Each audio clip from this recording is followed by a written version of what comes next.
Hi hello అందరికీ నమస్కారం అండి. Welcome back to my channel shine with Shravani. ఈ రోజు నా ఛానల్లో నేను మీకు ఒక మంచి రెసిపీ షేర్ చేసుకోబోతున్నాను అనమాట. అదేంటంటే కాకరకాయ ఫ్రై. కాకరకాయ ఫ్రై అనేది చేదుగా ఉంటుంది కాబట్టి అందరూ తినడానికి ఇష్టపడరు. బట్ చేదు లేకుండా కాకరకాయ ఫ్రై చాలా టేస్టీగా చేసుకోవచ్చు. అది ఎలా చేసుకోవాలో నేను ఈరోజు చూపించబోతున్నాను అనమాట. ఇంకెందుకు ఆలస్యం చూసేద్దాం పదండి. కాకరకాయ ఫ్రై చేసుకోవడానికి ముందుగా కాకరకాయలని క్లీన్గా వాష్ చేసి పెట్టుకోవాలి. వాష్ చేసిన తర్వాత మనం ఇట్లా ఎడ్జెస్ కట్ చేసుకొని పై ఉన్న పీల్ అంతా తీసేయాలన్నమాట. కాకరకాయ పై ఉన్న పీల్ అంతా ఇలా చాక్ సాయంతో తీసేయాలి. ఇక్కడ నేను చూపిస్తున్నాను కదా, ఇలా తీసేసుకుంటే సరిపోతుందండి. ఇలా అన్ని కాయల్ని రెడీ చేసుకొని పక్కన పెట్టుకోవాలి. ఇప్పుడు కాకరకాయలని సన్నగా చిన్న ముక్కల్లాగా కట్ చేసుకోవాలన్నమాట. ఇలా చిన్న ముక్కల్లా కట్ చేసుకోవడం వల్ల మనకి చాలా త్వరగా ఫ్రై అవుతుంది అండ్ చేదు కూడా తెలియదండి. అందుకే ఇంత చిన్న ముక్కల్లాగా కట్ చేస్తున్నాను నేను.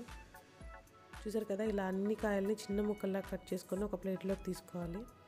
ఇప్పుడు ఒక కడాయిలో 3 టేబుల్ స్పూన్ ఆయిల్ వేసుకొని సన్నగా తరిగిన కాకరకాయ ముక్కలను అన్నిటినీ వేసుకొని బాగా కలిపెట్టుకోవాలండి. మనం వేసిన ఆయిల్ అంతా కాకరకాయ ముక్కలకు పట్టేలాగా 1కి 2 సార్లు బాగా కలిపెట్టుకోవాలి.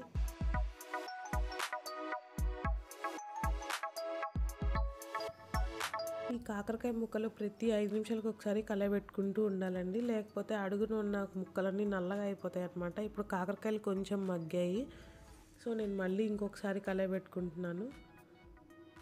ఇలా కొంచెం మగ్గినప్పుడు నేను ఒక 1/2 టేబుల్ స్పూన్ సాల్ట్ వేసుకున్నానండి, టేస్ట్ బాగుంటుందని చెప్పేసి. మీరు కావాలంటే లాస్ట్లో కూడా వేసుకోవచ్చు, నేను ముందుగా వేసాను అంతే, మీరు లాస్ట్లో వేసుకోవచ్చు. అండ్ ఇప్పుడు కొద్దిగా పసుపు కూడా వేసుకొని బాగా కలపెట్టుకోవాలి.